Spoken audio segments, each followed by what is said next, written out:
Hey everybody, Foley here for the weekly news recap for the 29th to the 4th of June 2023, and I just want to set something up real quick because, alright, bit of behind the curtain stuff. If I don't have music playing in my ear, I tend to talk too low. So what I actually do, that you guys are probably not aware of, is I play loud music in my headphones while we do the weekly news recap. That way I talk over it. And then I don't sound so quiet. So that's what I'm setting up here. Anyway, back to it. Time for the weekly news recap for the 29th to the 4th of June 2023. So, we have a fair bit to get through today, so let's just jump straight into it. So, Meta had their Meta Quest showcase thing during the week, show off a bunch of VR games. All of these are coming to the Meta Quest 2 and 3 and Pro. They also announced the Meta Quest 3 or Pro, I'm not sure, one of them anyway.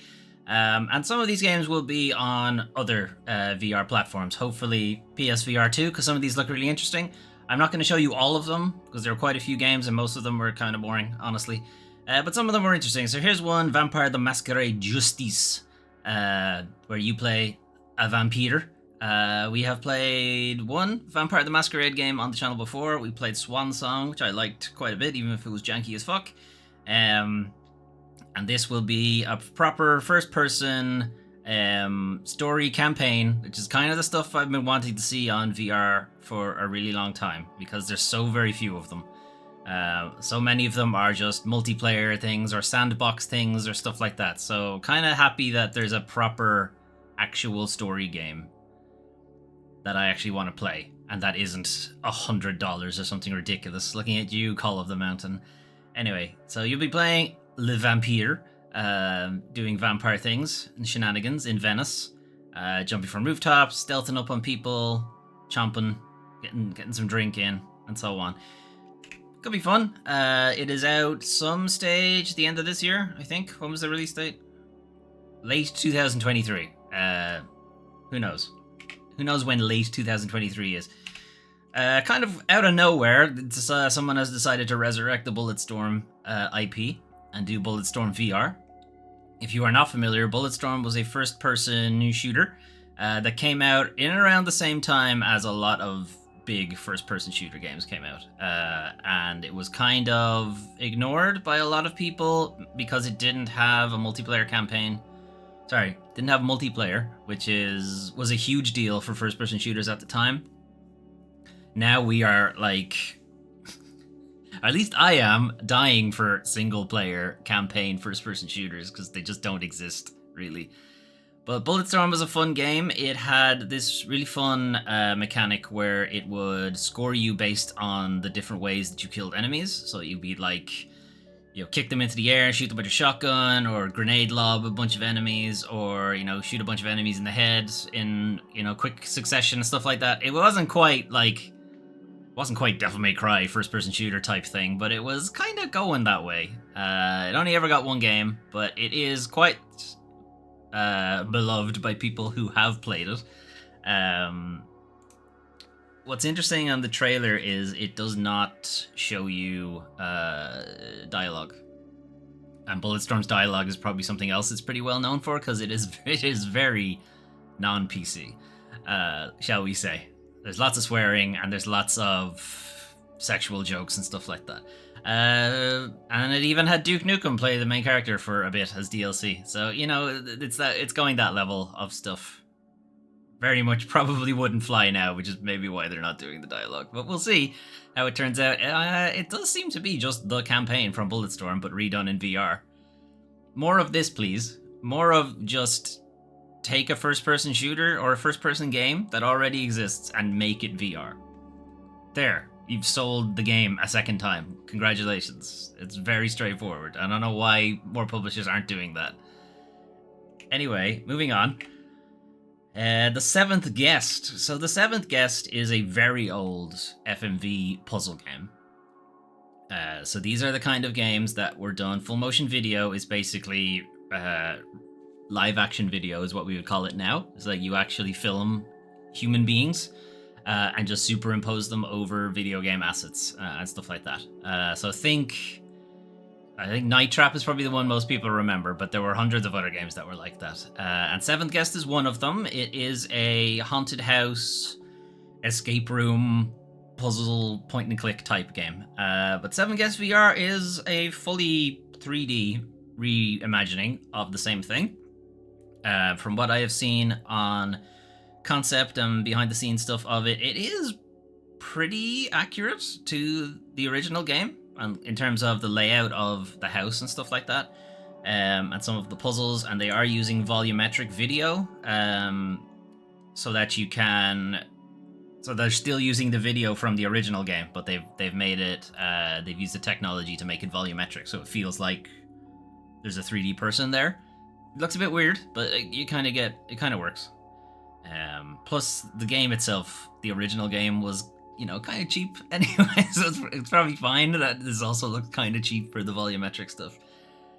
Anyway, we'll see how it turns out. I personally didn't actually like the original Seventh Guest because it was just extremely obscure puzzle solutions. And it's going to be hard to alt-tab out to a guide in VR. We'll see how it turns out. Underdogs. Okay, so something that isn't an already existing IP. This is a brand new IP. This is also not confirmed for any other platform right now. It is only confirmed for Meta.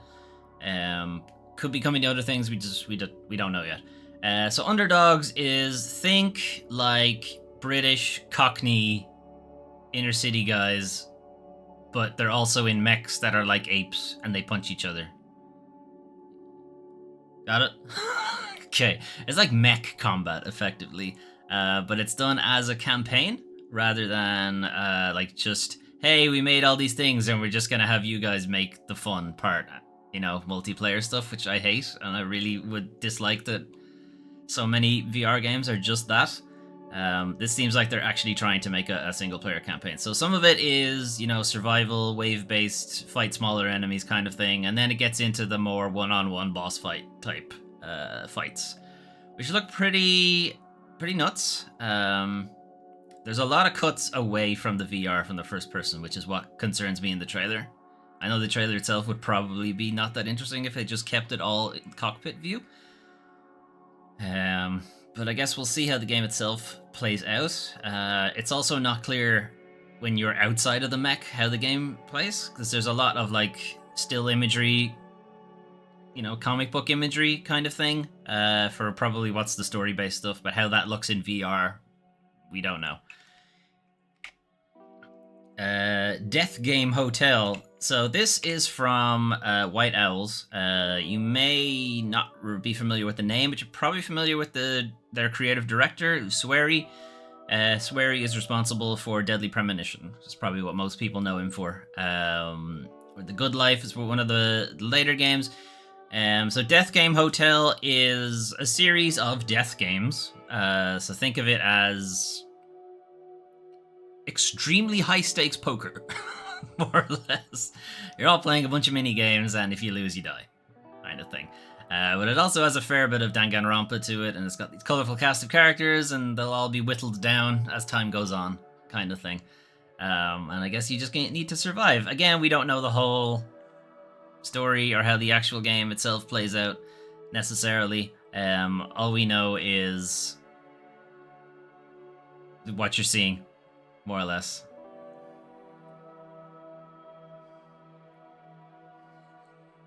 Anyway, Swery tends to make very, very weird games, so I imagine this will also be extremely strange. Moving on. Alright, so after the MetaQuest showcase, there are of course other updates from the rest of the video game world. So this is Silent Hill Ascension. It was mentioned as part of a bunch of Silent Hill games earlier in the year, and we still don't really know a whole lot about any of those other ones. We have a tiny bit more information now about Ascension, but still not much. We have this cast of characters, and the idea with Silent Hill Ascension is that it's meant to be like a Twitch plays Silent Hill type thing, in that it's meant to be like a crowd-sourced choice game, in that when you log on, you are logging on with a bunch of other people, and you're all making decisions for the characters, and it's like a democratic, this is the decision that gets made kind of thing, which I kind of hate, honestly. If that's all the game is, yeah, I'm not a big fan, because it's almost certainly just going to be everybody dies every time. That's always going to be that. If there's the option to do it single player and make it more of a Dark Pictures type thing, then I'm happy enough with that. What I'm not really liking is that it doesn't feel like Silent Hill. It feels a lot more like... It feels a lot more like a Dead by Daylight thing.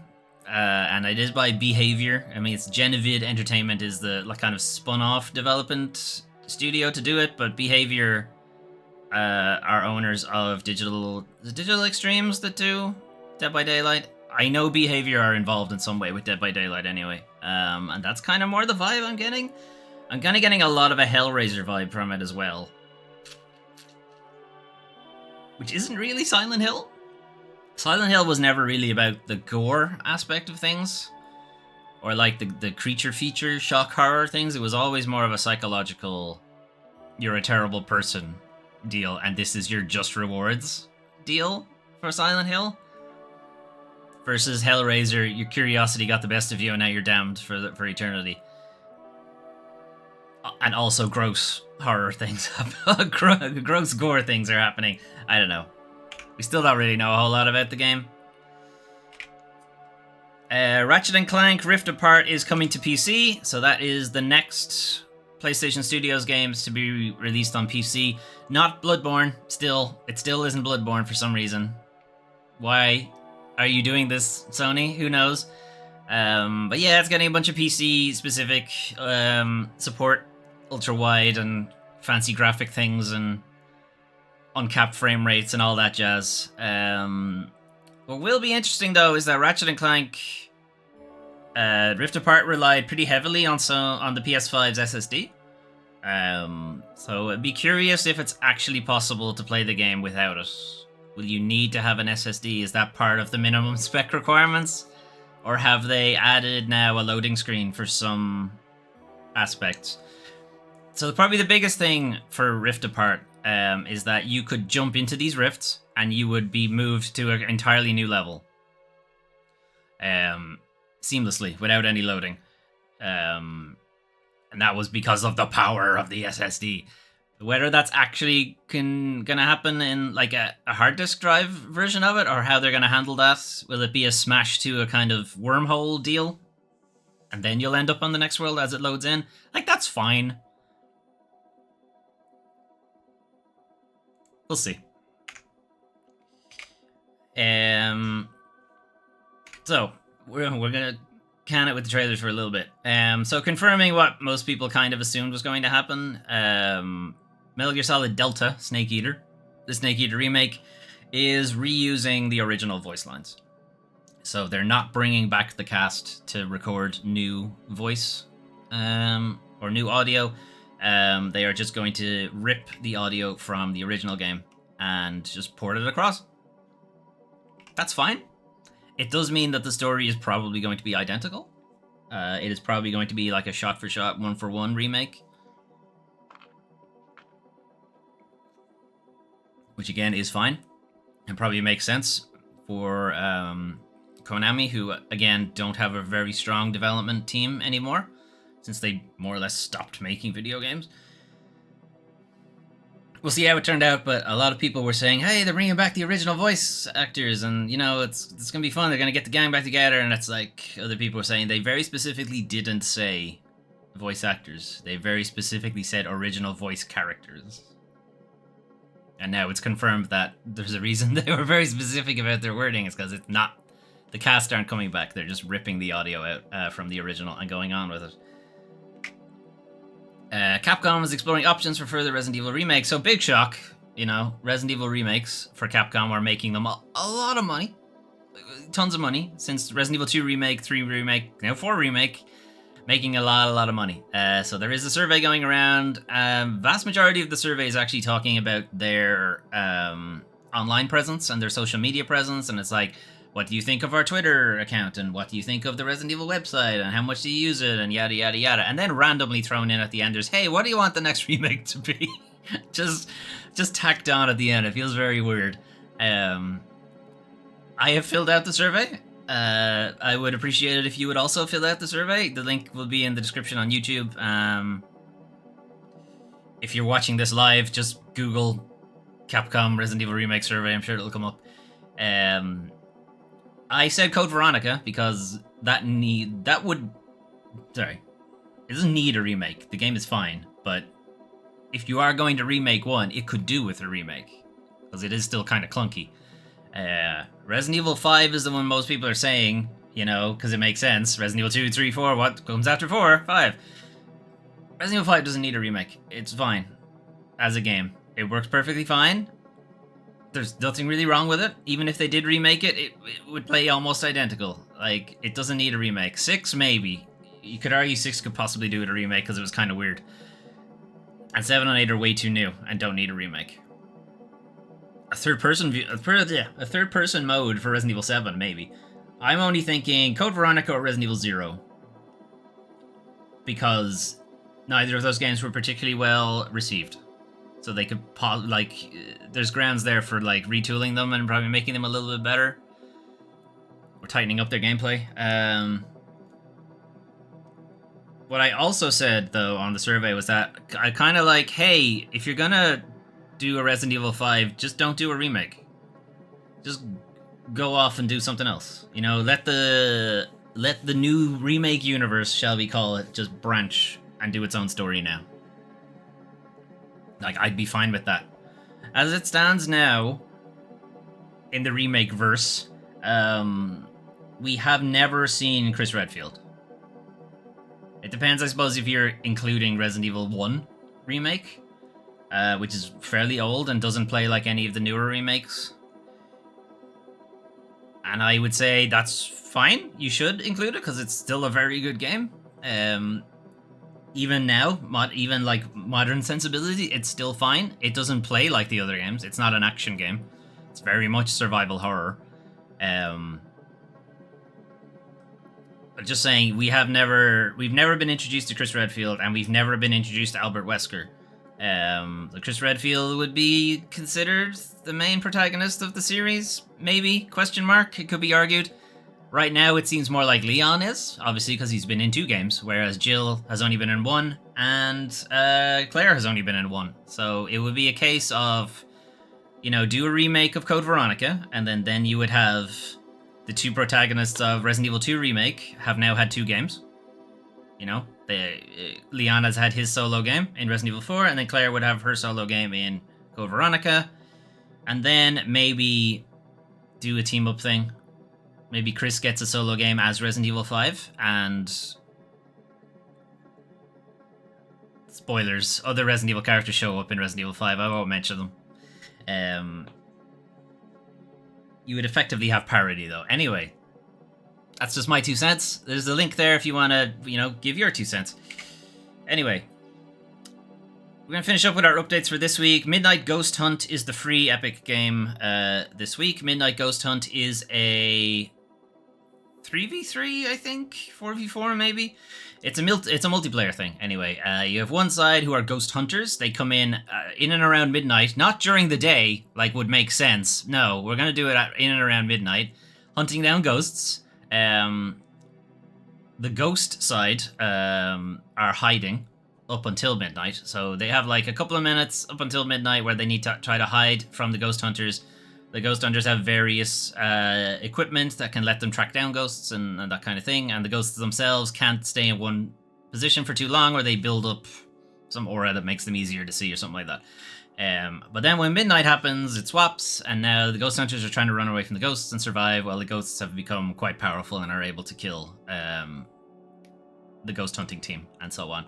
Midnight being the witching hour? It's not. It's 3 a.m. is the witching hour. Anyway, 3 a.m. ghost hunt doesn't sound as good as midnight ghost hunt. Let's put it that way. Anyway, it's fun, I guess, question mark. I don't really like PvP multiplayer, but I don't know, it's funny to watch, I guess.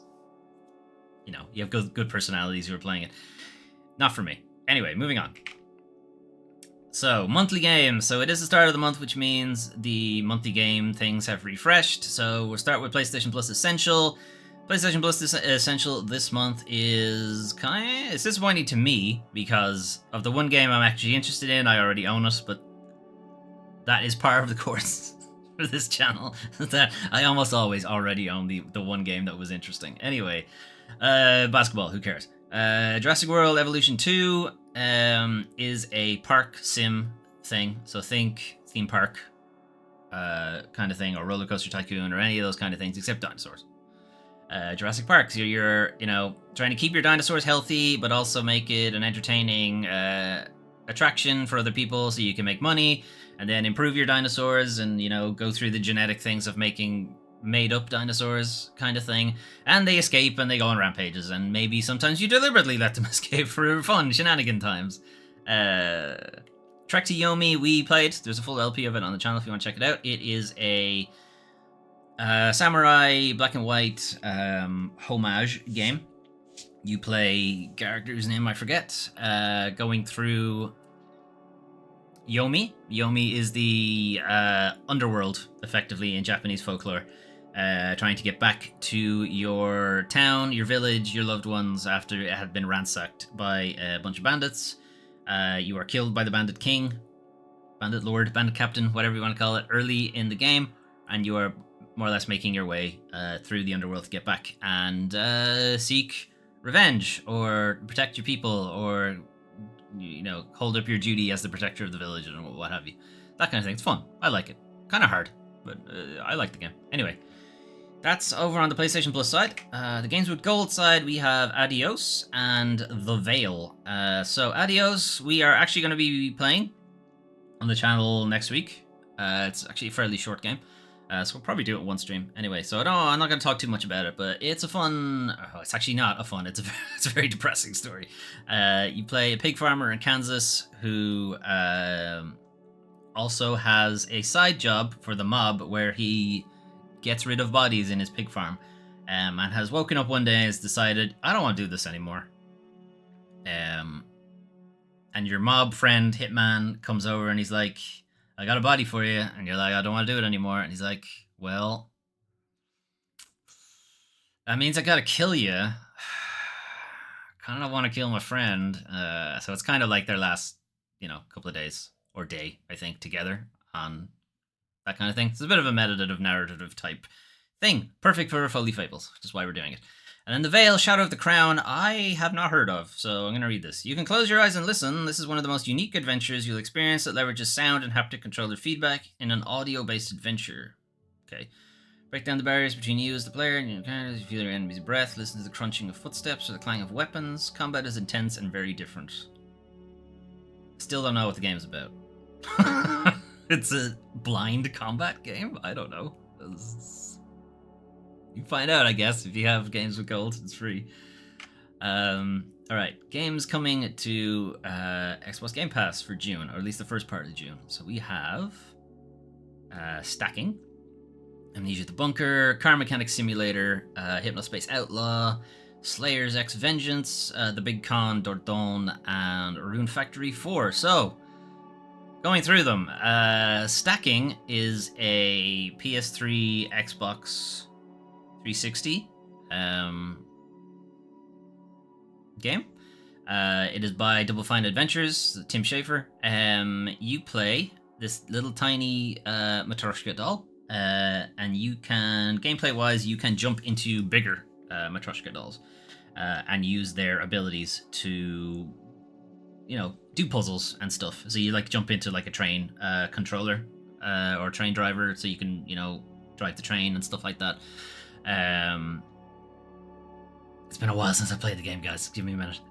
But it is a fun puzzle game in that you need to, in the way Matryoshka dolls work, you can only go into one size bigger than you, and then the one size bigger than that, and one size bigger than that, and so on. So you kind of need to build up your arsenal of dolls, and sometimes you'll need to discard one to get a new one, and stuff like that. So it's got that kind of going for it. It's a fun game. I actually really liked it.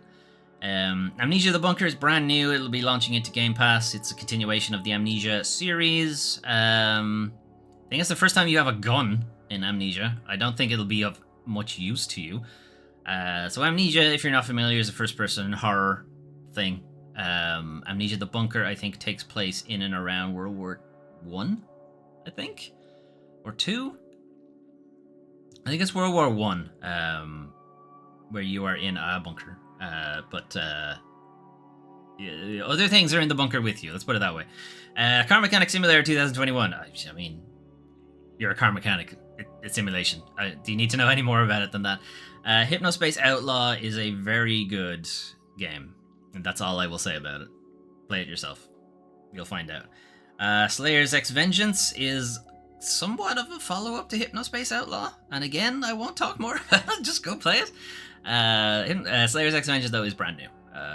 Whereas Hypnospace Outlaw is quite old at this point. The Big Con, no idea.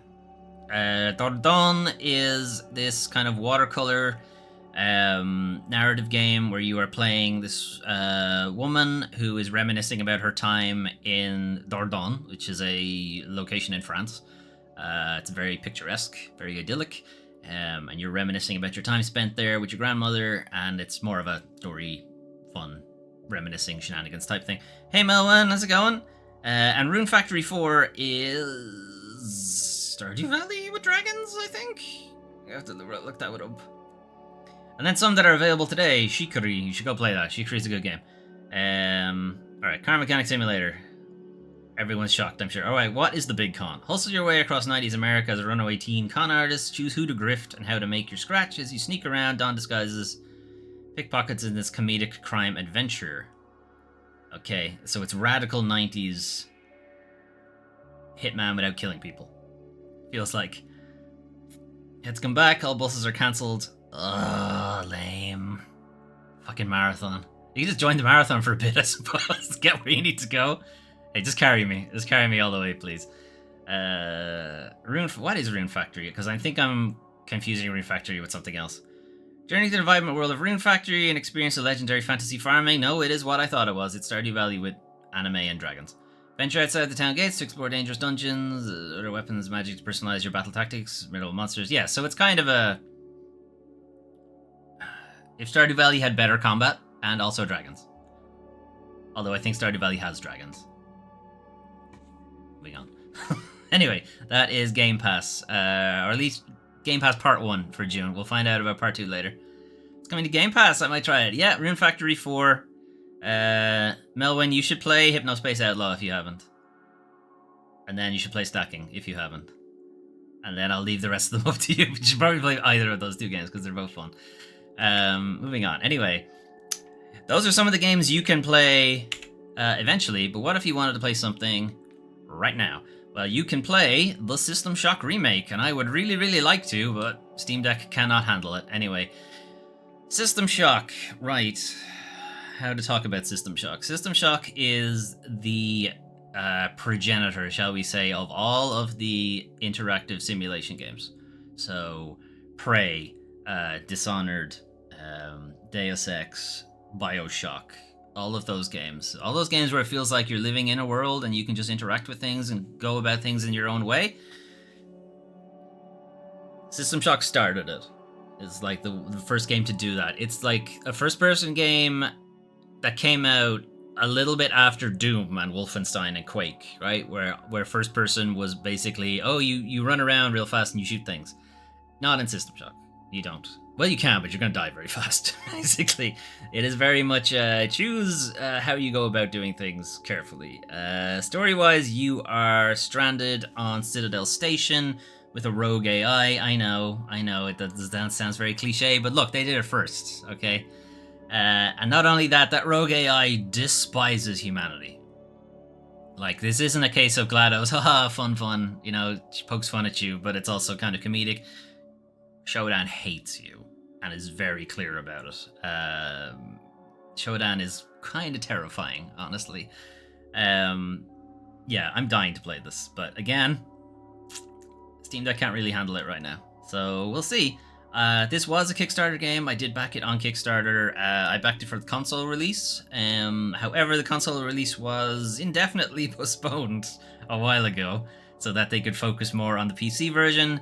Now that the PC version is out, they can obviously, well, there'll be patches, I imagine, for this at some point, and they can focus now on the console versions, but we don't have an actual release date for it yet, so it could be a while before you see it on the channel. Anyway, that's System Shock. Then we have the Tartarus Key. So the Tartarus Key is kind of a throwback to PS1 survival games. Now, obviously, the PlayStation 1 would not be able to handle any of this at all. It would struggle, it would chug to do anything like this. But that's kind of the idea. It is a haunted house, mystery, escape dungeon type thing. But it does have a small bit of like a dark humor aspect to it. I'm not going to go too much into it because we are probably going to play it on the channel at some point. I don't know. I really like this aesthetic, I guess. Like this very old PlayStation 1, but definitely not PlayStation 1 because it wouldn't be able to do any of this kind of thing. Anyway, we'll see how that turns out. Street Fighter 6. You can't really move without seeing Street Fighter 6 stuff at the moment. Yeah, from everything that I've seen, it's really, really good.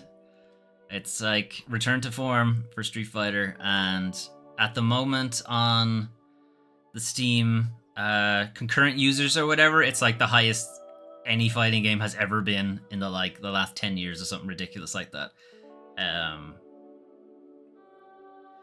Jesus Christ, Ryu, where does he go to the gym? He just wanders around the place doing nothing, and somehow he's a fucking machine. Anyway, a lot has been made about its campaign mode. It's actually fairly lengthy, where you are running around Fight World, where everybody is happy to fight anytime, any day. Sounds like it would get very exhausting pretty quickly. But yeah, Street Fighter is a game that I'm gonna just watch people play, and also Blanka-chan, because he's funny. Moving on. Killer Frequency has been released on pretty much everything. I think it's on Switch as well. So Killer Frequency is first-person radio DJ that is kind of somewhat embroiled in a serial-killing rampage. You are being called by people who are like, oh, the killer's after me, please, I need your help, something, something. I don't know why they're calling you and not the police, but okay. So it's got a bit of a downtime thing where you play your tunes and you kind of, vibe for a little bit, and then it's got a kind of, hey, I need your help, can you help me out, do such and such, and you need to, it's kind of like the background things for, escape rooms, where you need to find manuals and tell people how to disable alarms and things like that. It's a very cerebral, I guess, type game. What I'm kind of interested in is whether it is random. Is it like a procedurally generated thing, or is it always the same puzzles and it's more of like a single player campaign type deal? I guess you could have people die for better ratings. I wonder if that gets played into the game. But yeah, that's interesting. I need to know more about the game though. Anyway, moving on. Return to Grace. So Return to Grace is a first-person narrative type thing. So think, again, System Shock, but not horror. So Return to Grace is more... It's not comedic exactly, but it's taking more of a middle ground approach. I think of killing people for better ratings. That's exactly what I would do. Oh no, you walked into my trap, you fool. Like and subscribe for me to kill more people. So Return to Grace is you returning to this ancient, legendary AI named Grace, and finding that it has decayed over time. Such and such, yada yada yada. I'm not going to go too much further into it because it is a heavy story-based game. And again, we might play it at some point, so we'll come back to it. But that's Return to Grace. Alright. It is now, unfortunately, time to talk about the worst parts of video games. The video game industry. So, this is a video from the YouTube channel People Make Games, where they went into a big kind of documentary, I guess. I don't know how to put it. Anyway, interviews from different people at the heart of the Zaum scandal controversy. So it's the developer behind Disco Elysium. We've talked about it a little bit on the channel before. It is currently going through courts, but the kind of gist of it is the creative people behind Disco Elysium feel that the IP and the development studio has been stolen from them by the money men at the top of the company. And there are some grounds to consider that that might be true. One of the big investors was given a loan from the company somehow, and this was somehow agreed that it was fine to give him a personal loan from the company, which most people would call embezzlement, but okay. He used the money to buy himself more shares in the company. And then he had the company buy... Hang on, how does it work? I need to get this exact now because it doesn't make sense. I mean, it doesn't make sense anyway, but I'm trying to get his exact excuse for it. He had this kind of not great IP that he had bought for £1. And he sold it to the company. No. Fuck, I can't remember it now. It has something to do with him having a really shitty IP, effectively, that he sells to the company for an obscene amount of money, even though the IP itself is worth very little. And it was kind of using that money then to enrich himself further and give himself further shares in Zaum, the development studio, which allowed him to become 50% owner, more than 50% owner of the company. They then set up some other offshores to move the IP around, to ostensibly give the creative people more stock in the company. But what it was effectively used for was to enrich the money man further and to give him controlling stake in the IP. The creative people at the heart of it were like, okay, we're kind of super burned out on Disco Elysium, though. We've been, doing 90 hours a week for way too many months. No, a lot more than that, I think.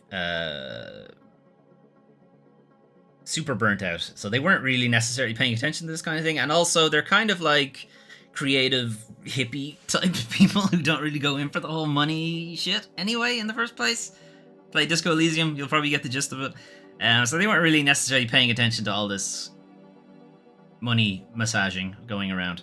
But they were thinking that if we are going to do Disco Elysium 2, and if we are going to have to do this crazy amount of crunch again, we want a better stake. We want like financial support for doing all of that thing. So they wanted to look further into the company's finances and see, hey, can we maybe see if we can get a better payout from however Disco Elysium 2 does and so on.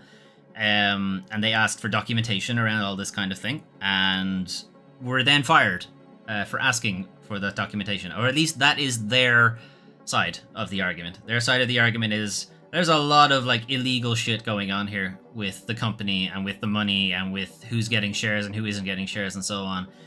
And we just want the documentation to say, hey, you say all of this is above board. We want the documentation that says, proves it, and they were met with firings. From the money man side of things, he's like, this is all above board. Everybody agreed to it. Like, this is how financing works. It's people just moving money around. Like, yeah, it is, but also it's not exactly... Just because everybody agreed to it doesn't mean it's legal, kind of thing. And also, it's not clear everybody did agree to it because that documentation is not forthcoming. So who knows, really. On the other side of things, though, the creative people behind it have been accused of, toxic workplace practices, being difficult to work with, and that kind of thing. Nothing has really been necessarily confirmed. What am I trying to say? They were kind of using the idea of toxic workplace as a kind of blanket term that people kind of think means, Activision Blizzard type sexual harassment, frat party type things. But it also can just mean you shout a lot, or you're kind of a dick, or you give brutal criticism or stuff like that. Like, stuff that isn't necessarily illegal. You know, it's not illegal to be an asshole at work. It should be, but it's not. It is illegal to grope people at work. That's different. That is actual criminal, you know, liability. But just saying your work is kind of shit, you know, being brutally honest about brutal criticism, it's not nice, but it's not illegal either. So, yeah. What it kind of boils down to, though, is that the people at the bottom rungs at Zaum are the real victims, because they were subjected to crunch. They had to put up with people who were very hard to work with that they couldn't say anything to. They had very little say on how the company worked, and they're also not getting really paid for the success of Disco Elysium. They just got their salary and that was it. The wrong people are making money, and the people in charge are more... The creative people at the heart of it are more interested in getting justice for this kind of illegal money practices than they are in making the place nicer to work at. So it's not great on either side, but there's some very obvious, suspicious money things going on one end, and the other side is he's kind of a dick to work with. Or not kind of a dick, a lot of a dick to work with. Massive dick to work with. You know, one of these things is bad, one of these things is illegal. Put it that way. Anyway, that's People Make Games. It is a very lengthy video. It is well worth the watch, though. We're going to move on. Why am I opening Twitter? Oh, yeah. I'm just keeping this link so I have it for the paste bin. So, Jason Schreier put out a report on Redfall and why it was such a fucking mess when it came out, and it mostly boils down to, you're never going to believe this, guys, but it boils down to mismanagement. I know, try to be shocked. Anyway, so Arcane, the developer, is probably best known by its fans for single-player immersive simulation games. Like Prey, like Dishonored, like Deathloop, and so on, and they said, hey, let's make a multiplayer game. No? Let's not do that? That's not what we're known for? Whatsoever? Anyway, Redfall currently sits at a 54 on Metacritic, which is pretty bad. In the end, Renfield feels Renfield is something else. Redfall feels unpolished, underdone, underwhelming, and uncomfortable, so roundly it was panned. And is a massive change from what Arcane is better known for, because games like Prey, Dishonored 1 and 2, Deathloop have got very good reviews and are very high on the Metacritic, whereas Redfall is very, very low. So what happened? Well, the issue is, of course, ZeniMax were like, hey, we want a games as a service. What developer's not doing anything right now? Hey, you're not doing anything right now. Do a games as a service game. Rather than be like, maybe we should give it to a developer who can do that, and not give it to a developer who is not known for that kind of game at all whatsoever, and is not in their wheelhouse, their engine can't support it, and so on and so forth. Anyway, Microsoft has declined to comment about all of this stuff, but we're going into it anyway. They did, however, say that Redfall's reviews were significantly lower than our internal metrics, which suggests you guys didn't realize it was going to be bad? Really? Anyway, the makers of Redfall, however, the mediocre reception was not a big surprise, as the project suffered from unclear direction, frequent attrition, and a perennial lack of staff. Bethesda also declined to comment on about this. At the time when Redfall was starting its development back in 2018, the company was encouraging studios to develop games that could generate revenue beyond the initial sales, which means games as a service. Think Destiny, Overwatch, that kind of thing. ZeniMax were looking for a developer to do that. A lot of developers underneath ZeniMax had started doing that as well. Fallout 76 became a games as a service game. We all know what's wrong with Fallout 76. Doom Eternal had a bunch of microtransactions, cosmetic stuff shoehorned into it. Wolfenstein apparently was as well, but I am not familiar with what they were doing. And then Redfall were like, or Arcane were like, I guess we'll do something. What can we do? Arcane had become known for games called immersive sims, single-player experiences in which players strive to overcome obstacles in multiple ways, as we talked about with System Shock and stuff like that. It is very much here's an issue, or here's a problem, figured out. There's lots of different ways to go about it. There isn't just the one way to solve things. From the start, though, Redfall was pitched as a multiplayer arcane game. And team members said they found this confusing because it does not make sense. You cannot do a multiplayer immersive sim. It just doesn't work. Problems with the project came down to management's frequently shifting references to other games. They just kept saying, hey, make it more like Far Cry. Hey, make it more like Borderlands. Hey, make it more like this. Make it more like that. Make it more like this.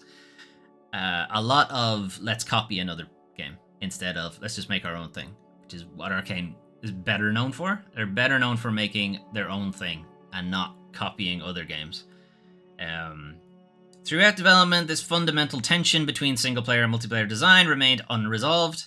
The directors of the game did not respond to our comments. At the time of Redfall's development, the Austin studio employed less than 100 people, which is fine for a single-player game. It is not fine for a big multiplayer game as a service type thing. Those typically need hundreds of people for development. So because of that, massive crunch, huge workload, people doing way too much work and definitely not getting paid for it. Veteran workers who weren't interested in developing a multiplayer game left in droves. So these are people who came to Arcane to work on immersive sim games like Prey, Dishonored, and so on. And they're like, hey, you're going to make a multiplayer game? And they're like, no, I'm not. I'm out of here. And they left. By the end of Redfall's development, roughly 70% of the staff who worked on Prey no longer worked at the company. That is a massive loss of just people who can do the work in the first place, and then knowledge of how like the studio's engine works, how interactions work, how any of this kind of thing works. That's a huge. And most of them were like veteran senior developers. Now we're not talking junior developers here. Filling vacancies became a huge challenge. Arcane wanted to hire recruits with experience in multiplayer shooters, but they weren't allowed to actually say anything about Redfall because it hadn't been announced yet. So they weren't allowed to say, we're advertising for this game Redfall that you already know about. It's the vampire multiplayer thing. Would you like to work on it? They had to just say, hey, would you like to work at Arcane Austin? And Arcane Austin is, of course, known for single-player focused immersive sims. So anyone who applied to work with them wanted to work on that. They did not want to work on a multiplayer game. So once obviously it came up in interviews, this is what you'll be working on. They were like, nope, see ya, I'm out of here. Arcane wanted to hire recruits with experience on multiplayer shooters, but the people who applied were by and large looking to work on single-player immersive sims. Big shock. 2020, end of 2020, Microsoft buys ZeniMax for very little money, honestly, but whatever. So they got control of Doom, Fallout, Starfield, Elder Scrolls, so on. And also got Arcane as a nice little tidy bonus. The staff at Arcane, this is kind of the indictment of the whole Redfall development team, or the Redfall development project. Staff at Arcane hope that Microsoft might cancel Redfall. This is they were hoping that Daddy Warbucks Microsoft would come in and go, don't worry kids, you don't need to work on this game anymore. Or better yet, let them reboot it as a Arcane single-player immersive sim thing. Microsoft did not do that. Microsoft said, nope, keep going. You guys know what you're doing. We'll let you keep going. Shit. So I have to keep going on the game. So massive crunch because Redfall was now positioned as Microsoft's first game with ZeniMax. So it was going to be like an example of how the game would work or how development would work under Microsoft. So naturally, there was a lot of pressure on them. Halloween 2022 was when the game was initially supposed to come out. That did not happen. It didn't come out until May of the next year. You would think that in that intervening time, a lot of work would have been done on the game for polish. People who were familiar with it, QA, testing, external testers, and so on, were like hardly anything was done in the intervening time.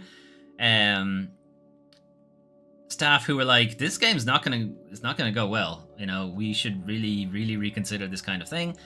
They were promised that arcane magic would just manifest itself at the last minute and the whole game would come together. This is a familiar refrain for developers heavy into crunch. The Disco Elysium video from before talks about it as well, that Zaum energy would suddenly occur and the game would pull itself together. BioWare typically has BioWare magic that suddenly comes together at the last minute and pulls the game together. That only works. It doesn't. Well, one, it doesn't work. This is people who are like, I need this game to be good, or I'm out of a job. Effectively, the development studio will go under. EA will kill us or eat us if this game doesn't work out well, and they can only do that for so long until burnout. And you saw that with Anthem from BioWare, and now Redfall from Arcane. I'm just hoping it doesn't kill Arcane entirely. The rest of this article kind of goes on to highlight that, hey, Microsoft maybe aren't good for development stuff. This whole hands-off approach and just letting people continue doing things like this. Maybe you should take a better appraisal of your studios.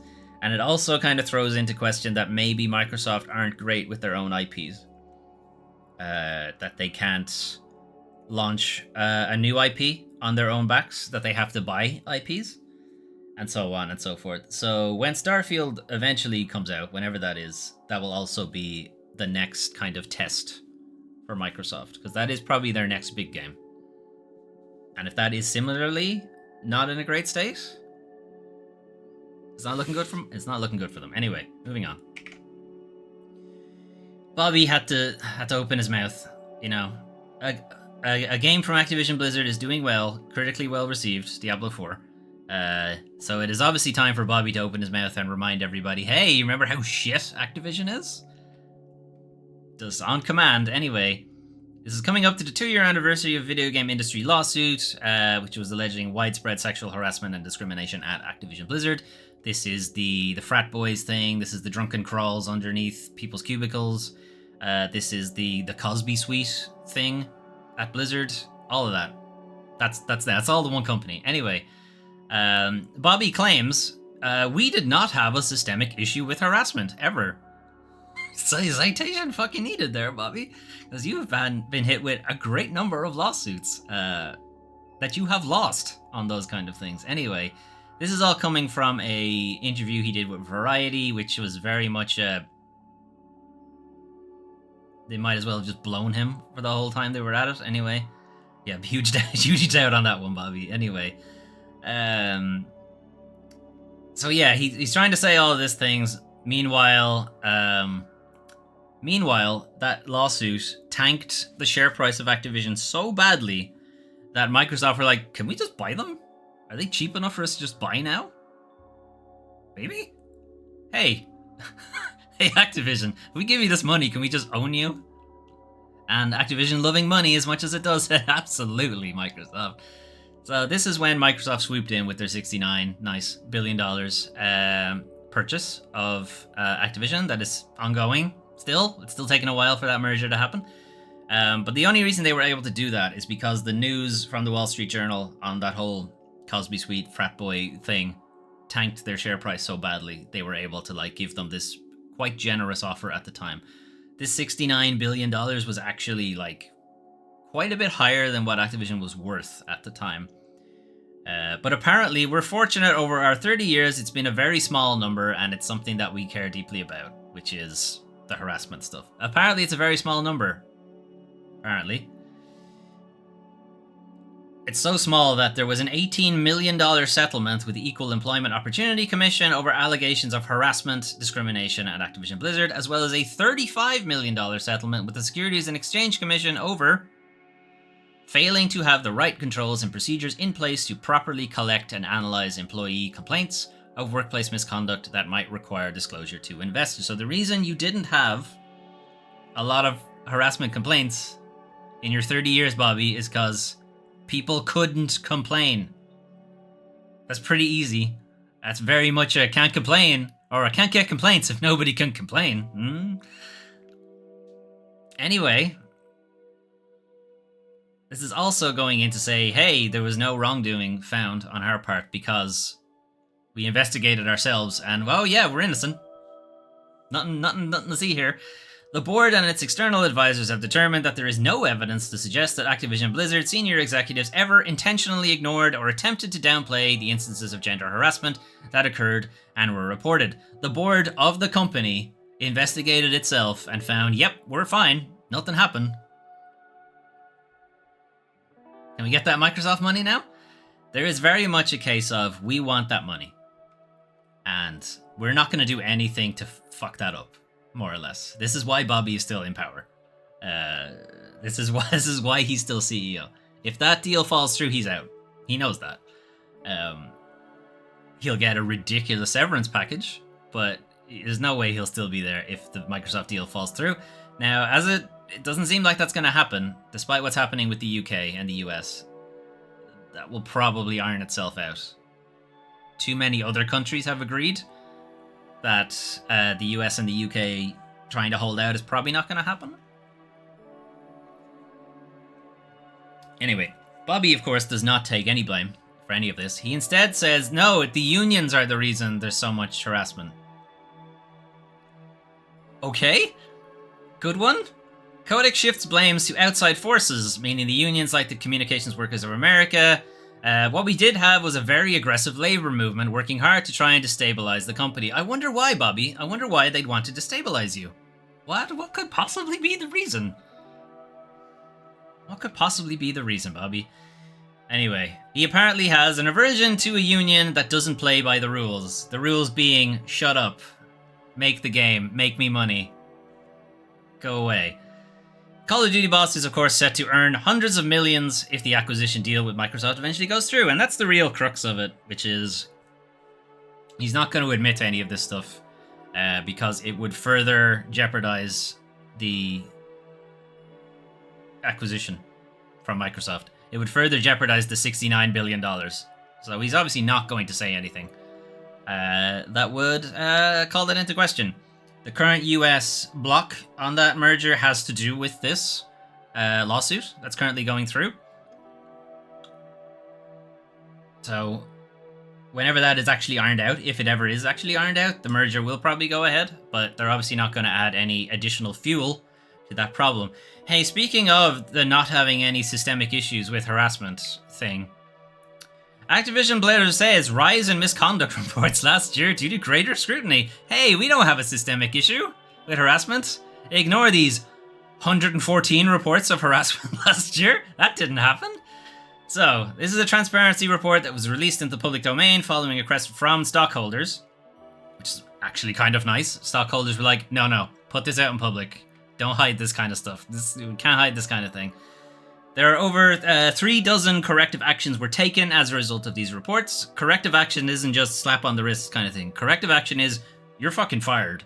So it's like termination of workers due to using of discriminatory language, engaging in physical assault, misgendering others, unwanted advances, retaliation, and non-consensual touching.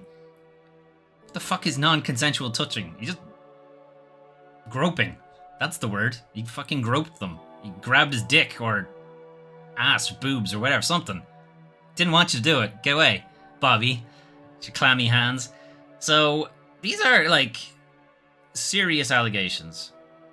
And corrective measures were taken for them, which means they were found to be, warranted a response from Activision, who don't respond to these things at all, and somehow these were bad enough that they did actually respond to them. That's a lot for it not to be a systemic issue, Bobby. The rest of this article just goes back to the previous article to say that, hey, Bobby said there wasn't a systemic issue. 114 reports. Are you sure? Anyway, moving on, we'll move away from Activision. We'll move away from Activision and go to also not great company, Riot. Riot threatens to cancel the entire esports season if striking League of Legends players can't reach deal. Oh, you don't want to play because we don't pay you well enough? Well, fuck you. We're just going to end the whole league. Early this week, the League of Legends players voted overwhelmingly to strike because rule changes that would cut the North American Challengers League down from 16 teams to 7, which you might think is less than half. Which is not great. The LCS Players Association estimated that if those rules came into force, 70 people would lose their jobs. An estimated 70 people would lose their jobs. Riot claimed that the cuts are necessary to keep the league sustainable and economically viable. You need to cut half the teams to make it sustainable. What are you doing in the management end of things? that requires that. That's kind of insane.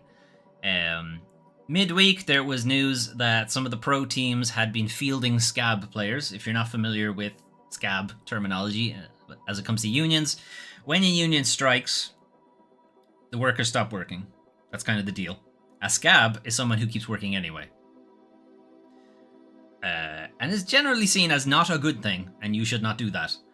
So they're fielding scab players. This is mostly to kind of undermine the union's position that if they can get other people to just do the job anyway, then the union obviously has less bargaining power. That's kind of the gist of it. For their part, Riot said, "No, we're not fielding scab players. Definitely not. What would make you think that? We're not doing that." Riot came back to say that the amount of money you guys are asking for. So the union demand is that we want you to commit to a revenue pool for player salaries of 300k per team per year.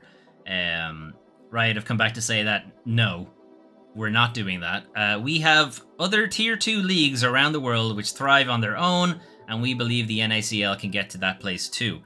Here's the thing, the NACL is not a tier 2 league, it's a tier 1, it's a professional league.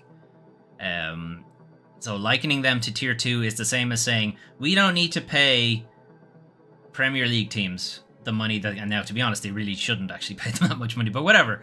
They don't need to pay them all this money because the Saturday Dads League gets by fine without all that money. So obviously the Premiership doesn't need all of this money.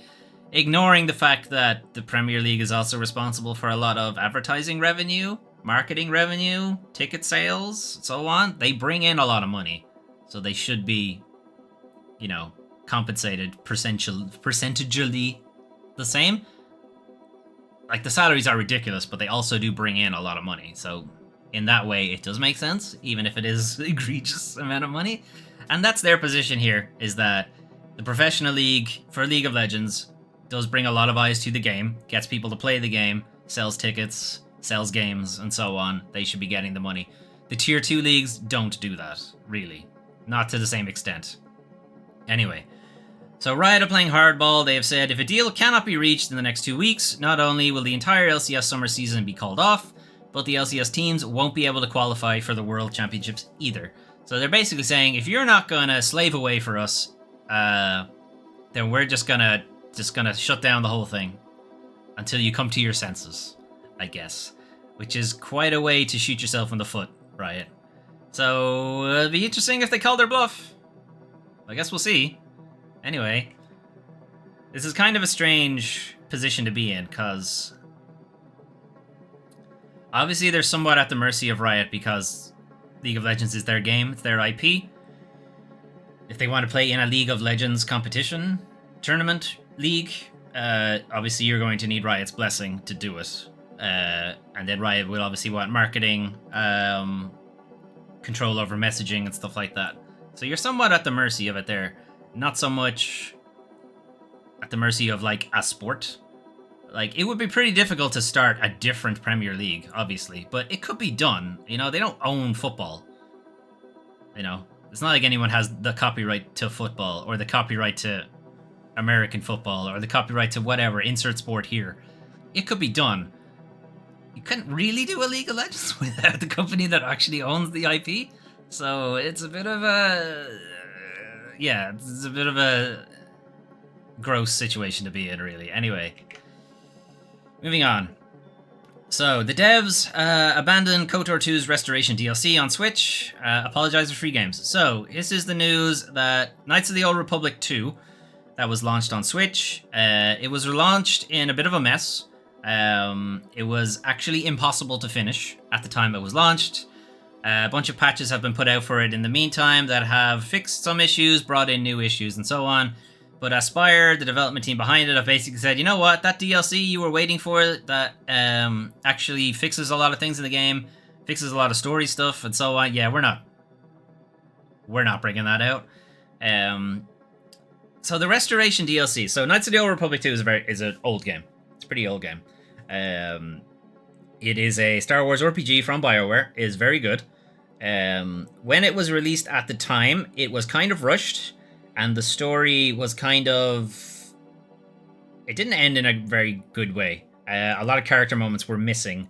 And the Restoration DLC is a fan-made mod that went into the source code and reactivated a bunch of flags for the game, to bring in more character moments, to get the story to have a bit more of a nicer ending, and it also brought in a bunch of bugs as well, because obviously there was a reason these things were turned off. So a bunch of work was done also on that mod to fix those bugs. So a lot of the community has done the work for Aspyr already. The mod exists. If you own KOTOR 2 on PC, you can get that mod, and it's called the Restoration Content thing. It's even an officially recognized mod. It's on the Steam Workshop and everything. The work is done. Now, obviously, there is work that needs to be done to make it work on Switch, as you can tell from the fact that the port was such a mess when it was launched initially. Is there really a lot of work that needs to be done? So, you have to question how much work is necessarily required. Obviously, I don't know. I don't know what goes into porting things down from a PC port down to Switch, and Switch isn't obviously as powerful as a PC. And obviously considerations need to be taken into account that the Switch doesn't have a keyboard and mouse and so on, so obviously some changes needed to be made for that kind of thing. The way it renders things to the screen, the way it handles just code in general is going to be different to a PC. I'm sure there's a lot of work required to do that kind of porting. What this does throw in, though, Aspyr were the development team that were pitched to do the Knights of the Old Republic remake. 2 or 3 years ago, it was brought out at the State of Play. It was just this quick teaser thing. Hey, we're working on Knights of the Old Republic remake. And people are like, what? Okay, holy shit, can't wait for that. And then for a long time, nothing happened. A couple of years later, we find out that Aspyr have actually had to restart the project a couple of times, and now the Embracer Group, who bought them a while ago, have taken the project away from them entirely. And it's been given to an unknown developer under the Embracer umbrella. So the fact that Aspyr, who aren't working on that project anymore, and they also can't do this, on the surface seems like it should be pretty straightforward, but they're not able to do that. So the question is, why are you not able to do that? What is going on in the studio that is preventing you from doing what seems like it should be a fairly straightforward thing? They have been known for doing ports already. They are responsible for a lot of really good ports, actually. It was actually kind of a surprise that Knights of the Old Republic 2 launched in such a mess, because Aspyr are known for pretty decent ports at this point. So it does throw into question what's going on at Aspyr. Have they lost a lot of developers? Do they actually not have enough people to do this job now? Is the company going to shutter? What have you? To make it up for people who aren't going to get that DLC, they've said that, hey, we'll give you a key for any of these things instead. So you can get Knights of the Old Republic 2 on PC already, which then you can get that DLC and you can continue on as you were. You can get the original Knights of the Republic on the Switch. You can get Force Unleashed on the Switch. Don't do that. You can get Republic Commando on the Switch. Maybe do that. Episode 1 Racer on the Switch. Don't do that. Jedi Knight Academy on the Switch. Not on the Switch. Get it on PC. Jedi Knight Academy 2. Jedi Outcast on the Switch. Get it on PC. Almost every single one of these, don't get it on the Switch. If you can. If you can avoid it, I don't know, Republic Commando probably runs fine. The rest of them, I think, would be not fun, honestly. Anyway, I suppose if you're playing Knights of the Old Republic on the Switch and not something else, chances are you don't have a PC. So you're kind of, anyway, up shit creek. What's kind of annoying here is that it wasn't DLC that was announced later, after the game was launched. It was marketed with this DLC. It's yeah, it's coming to Switch, and also it will have this DLC with it. And when it launched, it didn't have it. They were like, yeah, it's coming later, and now it's not coming at all. It's like people buying the game, assuming that this is coming, and it's not. It's not a great look. It's not a great look for them. Anyway, moving on. Right, microtransactions in Diablo 4. We knew it was coming. This is how egregious it is. Diablo 4's special armor sets will cost you $25 in a game that already costs $70. It's Activision for you. Activision want that money. I know Blizzard is developer, but it's Activision Blizzard is the company. They want that money. Anyway, special mounts, fancy horse, basically, $15. Armor, $25. Of course, you can't just buy these things outright. No, you gotta convert it into bullshit currency first. You gotta convert it into platinum before you can buy it in the in-game shop. And of course, they, smudge the exchange rate on what you're actually getting. It's not $1, 1 platinum. It's like, hang on, I wrote it down here. $10 for 1,000 platinum. You might note that the special mount is only 800 platinum, so now you have 200 platinum just floating around there doing nothing. Can't buy in with 200 platinum. Well, I can't buy in with 200 platinum, so I guess I'll have to buy more platinum to get rid of this platinum I already have. Oh no, now I have more leftover platinum. Oh no, you've got me, Blizzard, you fucking assholes. That's, pretty much the way microtransaction stuff works, is that you can't actually just get the thing you want and that's it. You have to have a little bit left over so that you always have that little nagging thing that I have a little bit. I spend a little bit of money, a little bit extra money, and I can wipe out the account, Knowing that, people are probably like, that's kind of shitty. Why'd you do that for? You can instead get 300 free platinum for $25, and that will give you just about enough to buy an armor. So I guess they're aware that the higher end things, they're happy enough to take the hit on it, on the exchange rate, if it means you'll buy the more expensive thing. Anyway, as pointed out, as people who did the maths, if you wanted to buy a fancy horse for your guy and fancy armor for your guy, you are now spending more than half of what the game itself actually cost.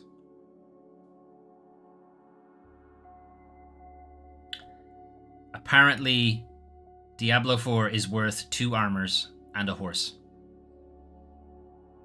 The whole game is worth 2 armors and a horse. Not even a horse. Horse clothes. It's worth 2 armors and horse clothes. Anyway, if you wanted to purchase absolutely everything listed in the store right now, it would cost you $350. Now, these kind of things are unfortunately somewhat expected now, but it's usually expected in a free-to-play game, It's like a kind of thing of, hey, I really like this game, it was free to play, I'm gonna give back a little bit and buy a skin for, Mercy or whatever, on Overwatch or League of Legends or whatever it is, and you give money back. This is a game you've already spent $70 for, or €70 or £60 or whatever it is.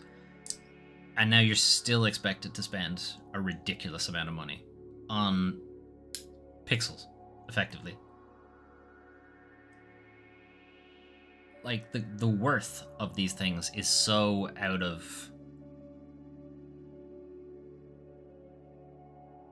Like, two sets of armor and a horse cloak is worth the entire game, apparently. Years of work that people put in, years of work from the developer to get the game working, QA, marketing, so on. Apparently that boils down to 2 armors and a horse thing. Like, there's something wrong there. That inflation is incredible. That's like 10,000% inflation or something. What's probably more annoying about this is they're not expecting you to buy it even, really. They're not expecting the vast majority of people to buy these. Even in free-to-play games, most people don't actually use the shop. Free-to-play mobile games, hardly anybody buys crystals or gems or whatever the hell it is. It's only like a handful of people who either have the money and don't care, or have an addiction personality and are addicted to gambling and have to do it. Like, it's a mental impulsion for them to do it, which is gross to take advantage of, which is what they're doing.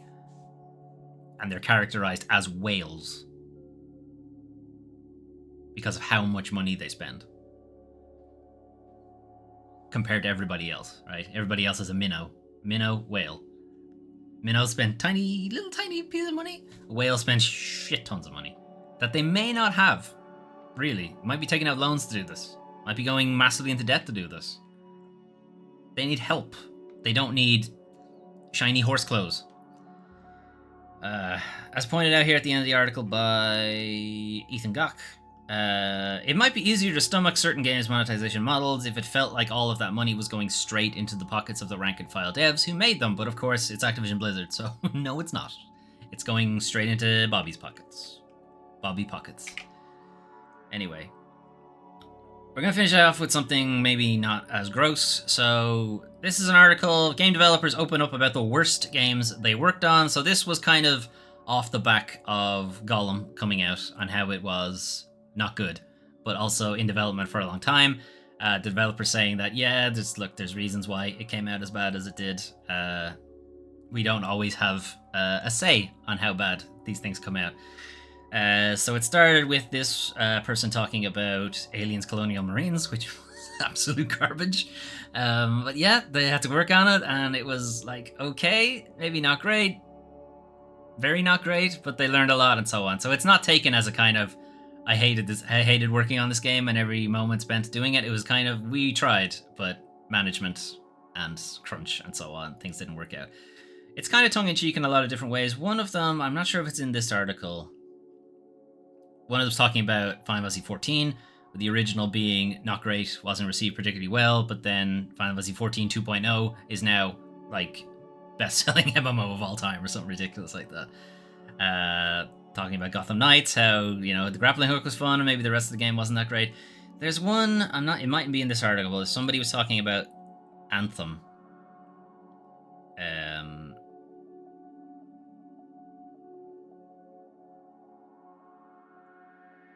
Yeah, okay, it mustn't be this one. It must have been a different article, but they went deep into like how Anthem was like not great to work on, but also they were only given like a year and a half to develop the thing. That was meant to be effectively a Destiny competitor, and you gave them a year and a half. A lot has already been said about how bad Anthem's development was, but I don't think anyone knew it was that short either, which is ridiculous, obviously. Anyway. That's a very funny article, though. We'll go into it. The developers just poking fun at the kind of things that they did. World of Warcraft writer claims Blizzard fired him after he added corporate greed jokes. So this is kind of just dumb. That there is a character in the game, or there was a character in the game. They're not there anymore. That were very much thinly veiled corporate shithead, more or less. This character included lines like, "Another record quarter for revenue. Let's call this a cost of living adjustment. Looks like another yacht for me, and time to go back to the office." You know, as people are being pushed out of their work from home things. I wrote jokes lampooning generic corporate greed for a venture company, Loot Goblin. But then leadership walked face first into the joke after string lock while my focus was getting the patch done. Because of their embarrassment, I'm no longer at Blizzard. So string lock is when the strings are text in computer speak, strings of characters. That's why they're called strings. String lock is effectively, we've agreed on them, they're locked in, we're not changing them. So the game went out, and somebody walked face first into this corporate thing, and I guess they felt like it was a mirror to who they are, and they felt like, no, fuck you. Instead of, you know, maybe thinking about themselves at all whatsoever, they felt like, no, I'm gonna fire this guy instead. It's funny how it was good enough for... Oh yeah, so this is... it was coming out in the trailer where the loot specialists, who is this corporate goblin type thing, some of his best lines were used in trailers and advertisements, and he said, "Funny how it was good enough for marketing and promoting the game before, during, and after I was separated. They took it down after I pointed out the hypocrisy. No consideration or trust extended to at least ask me what my intentions were for the character. No polite request to let me handle it and hotfix some lines because of circumstances. 9 years of service up in smoke because somebody didn't like what they saw in the mirror." Anyway, it is both shitty but also kind of funny. This is why it's in dumb stuff. Anyway, we will let System Shock to loop. It's already looping. Good stuff. Anyway, that is the news for the 29th to the 4th of June 2023. Lots of stuff came out from Meta, some interesting things for VR. Kind of hoping some of them will make it to PSVR 2. Some of them are already confirmed. There's a few that aren't confirmed that I hope do make the jump. We don't know a whole lot about Silent Hill Ascension. Kind of feels like it's a Twitch Plays Silent Hill deal, which I'm not really here for, honestly. Ratchet & Clank is the next PC game from PlayStation. It's fun, but it is more Ratchet & Clank. If you played it before, you're not really going to see anything new. If you haven't played it before, you're in for a good time.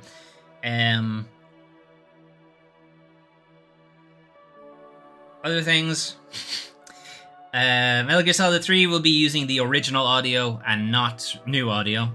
So they won't be bringing back the voice cast. They're just reusing the audio that was in the original game, which is kind of what people assumed, but now it's been confirmed.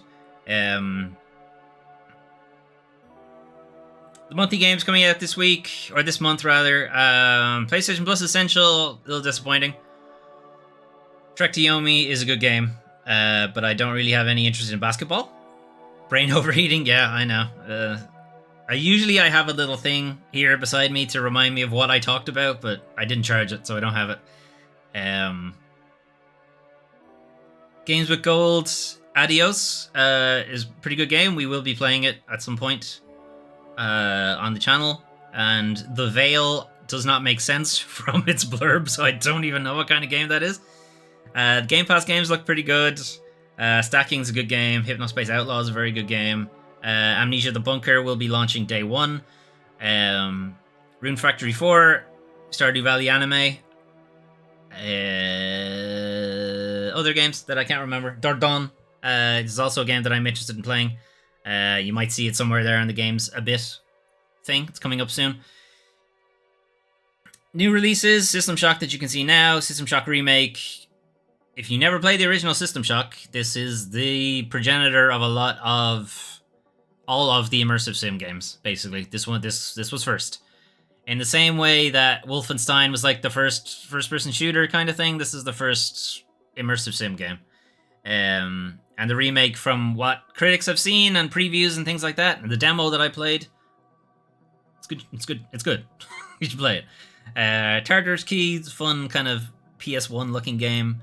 Return to Grace is kind of a System Shock, but nicer.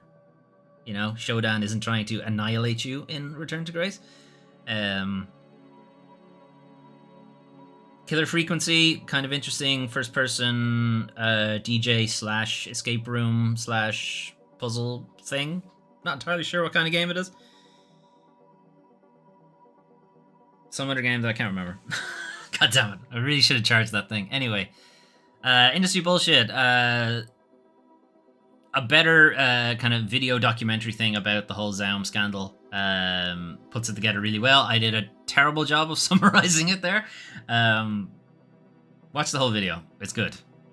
It's long. Do it in batches, but it's a good thing. Bobby, of course, not trying to rock the boat for the Activision Microsoft merger. So claiming that, no, we never had harassment problems, despite multiple lawsuits alleging and losing that you did, in fact, have harassment issues, Bobby. Riot taking the ball and going home because they don't want to pay people for the amount of money they bring in. Big shock there. Somebody getting fired over making fun of corporate greed in World of Warcraft, and they got fired for doing it, apparently, allegedly. I guess we'll see if that's actually true as things go on further. Some other things, so there were other news stories. There were actually quite a few, and I kind of had to prune it down there a little bit. The Microsoft Activision merger in UK has had their appeal granted, so they will be going under review next month, I think. They'll have like a 10-day review thing where they'll check to see if, people, misread things, or if there was additional evidence that might change their mind and stuff like that. Which is kind of a pretty big turnaround, because normally it's like 9 months. So I guess whoever's in charge of that thing thinks there's considerable merit in them seeing it through much earlier. A bunch of studios laid off a lot of people as well in the intervening time. EA have gutted a lot of their mobile team. CD Projekt and Firaxis have gutted a lot of their team as well, which obviously isn't great. Firaxis, it kind of makes sense because of Marvel's Midnight Suns. Didn't do very great. Critically, it did. Critics really liked it, but it just didn't sell. So it's probably not surprising that they're losing a lot of people. CD Projekt Red, though, it doesn't really make sense. Like, they're losing people from the Gwent team. And Gwent has been out a while, so it's kind of like, why now? Why didn't you fire them earlier, but kind of like, yeah, why didn't you get rid of them earlier? Anyway, that is your news for this week, but what is happening on the channel next week? So, we have our roadmap thing for the first half of 2023. So this will obviously be coming to an end soon. This is only meant to be up to the end of June. We're in June right now, so some of these games will have to migrate into the second half of June, I guess. So green symbol, game has already been shown on the channel. Yellow symbol, currently being shown on the channel. Gray symbol, on its way. Keep an eye out. No symbol, I don't know. It'll be here eventually, some stage. And if it has a little wedge in the top corner, it means it's a full Let's Play. So that is the plan for June, up to the end of June 2023. So this week we played, as part of Foley Plays Games a Bit, where we play newly released games for a bit, we played Planet of Lana. It is a Limbo Inside-like game where you play Lana on this kind of idyllic paradise planet who has been invaded by some mysterious robot enemy type thing and has captured a bunch of your villagers, your friends, and so on, and you are on a rescue mission to find them. And accompanying you is this little rabbit type creature who isn't shown in the trailer for some reason. Still isn't shown in the trailer. There they are. They follow along with you. They are incredibly cute. And they kind of help you solve puzzles in the Limbo way of doing things. We played that on Friday. You can check out the VOD. It's over on the YouTube channel. I liked it. I liked it a lot. It does have a lot of Limbo to it, though. Anyway, that was Planet of Lana. Also, yesterday, we finished 9 Years of Shadows, which is a game that's giving me a lot of grief, because I really liked it, but also some of the bosses are bullshit. And its healing mechanic I found interesting at the beginning, but I did start to see its drawbacks, in that it does have issues, which I went into in the video. I won't go into it here. But we are finished that now, which does mean there is a gap in the schedule for us to have something new. So next week, we will be playing and continuing Bioshock. We are up to the part in the story that everyone remembers who has played it. That bit. You know the bit I'm talking about. If you haven't played it, obviously you don't know the bit I'm talking about, but that bit. Anyway, we're about to hit that bit. If you want to come back and watch that, it's going to be on Tuesday. We'll be doing that. Wednesday, Cloudpunk, we are getting a bit more of the story. We are being introduced further to this AI that is allegedly in command of the city, but it is kind of crumbling, falling apart. Infrastructure is just dropping into the sea. Some bad things are happening. And also, we have a dog AI in a car body, and we need to find a dog body for the dog AI. This is that kind of stuff going on. So there's a lot of plot threads that are kind of splayed out, and they will all come to a head probably in the next stream on Wednesday. Thursday, there won't be a stream because I'm doing something else. Summer Games Fest show is also Thursday evening. If I am back in time, we'll do that. If I'm not, well, we won't, obviously. Friday, I'll be playing Adios. As I talked about in the Games with Gold section in this video, Adios is a game where you play a pig farmer who is also contracted out to the mob to dispose of bodies. But you don't want to do that job anymore.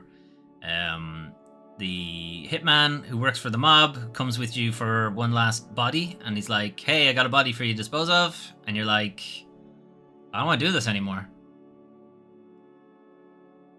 And the hitman is like, well, I gotta kill you then, I guess. Anyway, the game is about like the last day, effectively, between two friends, and one of those friends has to kill the other one. It's pretty good. Oops, I think I went too far. Anyway, we're not playing Banjo-Kazooie. That's because that's some more games done quick. Anyway, that is the schedule for next week. So Tuesday, I might have said Monday earlier. I meant Tuesday. Tuesday, Bioshock Remastered. Wednesday, Cloudpunk. Thursday, no stream. We might do the Summer Game Fest if I'm back in time. If I'm not, we'll do it some other time. Adios on Friday. It's a pretty short game, so we'll probably do that in one go. Saturday, we're playing something with Melwyn. Don't know what yet. Depends how things work out during the week. We will see. We will be playing something anyway on Saturday. We're just not entirely sure what game just yet. And then Sunday, we'll be back to the weekly news recap, all the way back around to this show you're watching right now. Another thing I wanted to mention, Doom Training made a suggestion in the suggestion box, which you can find under my face, down on the Twitch page. If you're watching this on YouTube, you can't, obviously, because it's not there. Go over to Twitch. Why aren't you watching on Twitch? Anyway, I made a suggestion in the suggestion box that I should probably start a Discord thing. It's something I had been considering for a while, because I kind of wanted one place where I could just make announcements for stuff and not getting it lost in the stream on Twitter, or things being missed because somebody missed a stream, where I throw out random things at the end of Let's Play sections and that kind of thing. So I had been reluctant to do it because also I don't really have time to moderate. Exactly, because I have I have a day job, and anytime I'm not doing that, I'm working on streams and other D&D hobbies and that kind of thing. But anyway, I have started building one. It will probably be slow going because I only have so much time to work on it. But yeah, soon enough there'll be a Discord for the channel, and you'll know all about it whenever it's ready to go. Anyway, that is yeah, it's true. I have to moderate all of the perverts as well. I don't think I want to do that.